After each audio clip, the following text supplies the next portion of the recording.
Welcome to Kamal's அடுப்பாங்கரை. நம்ம இன்னைக்கு பார்க்க போகிறது பொட்டுக்கடலை வச்சு ஒரு முறுக்கு எப்படி பண்ணலான்றதை பார்க்கலாம். பொட்டுக்கடலை முறுக்கு ஆரோக்கியமாகவும் இருக்கும், அதே சமயத்தில் நல்ல சுவையாகவும் இருக்கும், டேஸ்ட்டும் வந்து நல்ல டிஃப்ரெண்ட்டாக இருக்கும். உங்களுக்கு பொட்டுக்கடலை முறுக்கு அரிசி மாவு வீட்டில் இருந்தால் போதும். அந்த அரிசி மாவும் பொட்டுக்கடலையும் வச்சு நம்ம ஒரு அழகான ஒரு ஈவினிங் ஸ்நாக் ரெடி பண்ணிடலாம். இன்ஸ்டண்ட்டாக ரெடி பண்ணிடலாம். 10 நிமிஷம் கூட ஆகாது, மொத்த முறுக்குமே செஞ்சு முடிச்சிடலாம். நம்ம இது ஈஸியாக சுலபமாக செய்யக்கூடிய ஒரு இன்ஸ்டன்ட் முறுக்கு இது. வாங்க இது எப்படி செய்யுதுன்னு பார்க்கலாம்.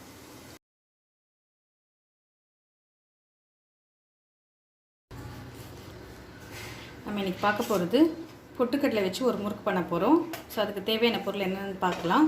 ஒரு கப் அளவுக்கு வீட்டிலே பதப்படுத்தி அரைச்சி வச்சுருக்கிற பச்சரிசி மாவு. இது மாவு பச்சரிசி தான் நல்லாயிருக்கும். ஸோ இன்ஸ்டண்ட்டாக நம்மளுக்கு வேறு எதுவுமே இல்லைன்னா இடியாப்பம் புட்டுக்கு வச்சுருக்க மாவு கூட வந்து நம்ம பண்ணிக்கலாம் இதை. ஸோ இப்போ ஒரு கப் அளவுக்கு மெஷர்மெண்ட் எடுக்கிறீங்கன்னா பச்சரிசி மாவு, பொட்டுக்கடலை வந்து வீட்லேயே வந்து நான் லைட்டாக வானலியில் வறுத்துட்டு மிக்சியில் பொடிச்சு ஜலிச்சு எடுத்து வச்சுருக்கேன். எந்த கப்பில் மெஷர்மெண்ட் எடுக்கிறீங்களோ அதே கப்பில் 1/4 கப் அளவுக்கு பொட்டுக்கடலை மாவு.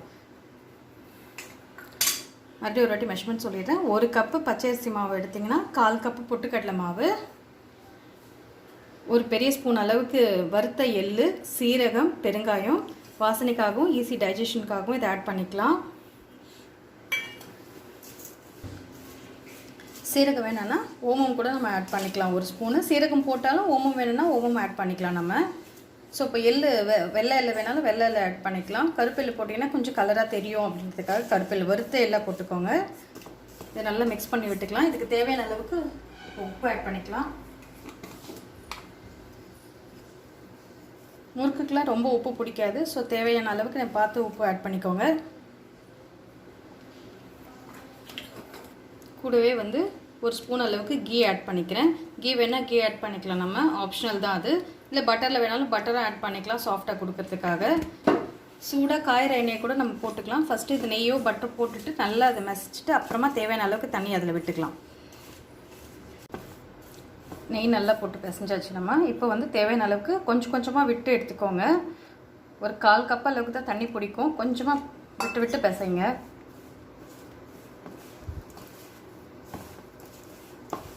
நல்லா சாஃப்டாக இருக்கணும் மாவு, அந்தளவுக்கு திட்டமாக தண்ணி விட்டு பிசையணும். ஸோ நல்லா இந்த அளவுக்கு நல்லா பாருங்க, அழுத்தினா மாவு நல்லா சாஃப்டாக போகணும். ஸோ அந்தளவுக்கு நல்லா பிசைஞ்சு எடுத்துக்கோங்க. இப்போது முறுக்கு அச்சில் வந்து இந்த 3 அச்சு இருக்கிறது தான் எடுக்க போகிறேன். ஸோ இப்போ இது வந்து கொஞ்சம் க்ரீஸ் பண்ணிக்கலாம் நம்ம எண்ணெயை விட்டு.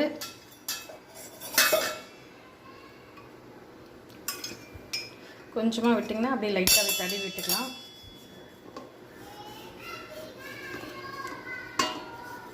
எல்லா பக்கமும் நல்லா ஸ்ப்ரெட் ஆகிற மாதிரி பார்த்துக்கோங்க எண்ணெய்.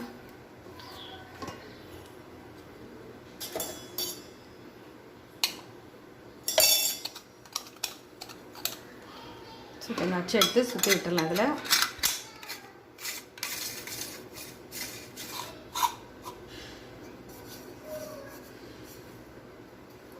சுற்றுறோம். இப்போ இது உள்ளே போடுற அளவுக்கு வந்து ஒரு 2 உருண்டை அந்த மாதிரி எடுத்து பிரித்து வச்சுக்கோங்க.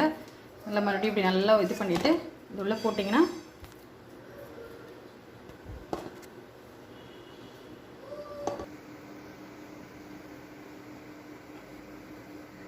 இப்படி எடுத்து இப்படி மேலக்கே விட்டுடுங்க. ஒரே ஒரு சுற்று இருந்தால் போதும்.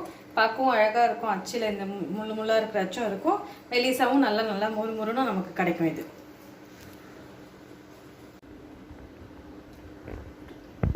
டைரெக்டாகவும் வந்து நம்ம இதிலேயே வந்து திரட்டி நம்ம இப்போ எவ்வளோ சைஸ் வேணுமோ அவ்வளோ சைஸ்க்கு போட்டுட்டு அப்படி நிறுத்திடலாம். இது அப்படியே எண்ணெய் கடாயில் நம்ம இறக்கி விட்டுடலாம் இதை. ஸோ அப்படியே கரண்டியில் இப்படி போட்டு கூட வந்து இப்படி திருப்பி விட்டுடலாம். நம்ம டைரெக்டாக பிழிதாக இருந்தாலும் டைரெக்டாக பிழிஞ்சிடலாம்.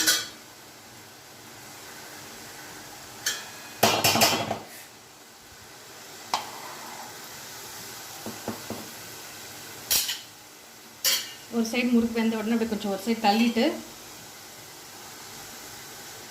ஃபஸ்ட் டைம் போட்டதுனால தனித்தனியாக பிரிச்சுடுச்சு. நெக்ஸ்ட் டைம் வந்து கரெக்டாக இருக்கும். இப்போ இதில் இப்படியே கூட நம்ம போட்டு கொஞ்சம் கேப் விட்டு பண்ணிடலாம். பழக்கம் இல்லாதவங்க இப்படி பண்ண வேண்டாம், தனியாக தட்டில் போட்டு வச்சு பண்ணிக்கோங்க. ஃபஸ்ட்டு போட்டது நல்லா அந்த எண்ணெய் வந்து சலசலப்பு போயிடுச்சு. ஸோ இப்போ இதை எடுத்துடலாம் நம்ம.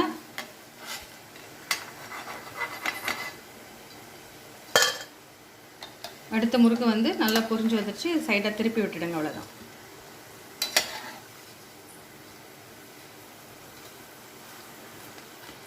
இந்த செலப்பு அடங்கின உடனே நம்ம எடுத்துடலாம் எல்லா முறுக்கையும். நம்ம பொட்டுக்கடலை முறுக்கு இப்போ ரெடி ஆகிடுச்சு. இப்போ நம்ம சர்வ் பண்ண ஆரம்பிச்சிடலாம்.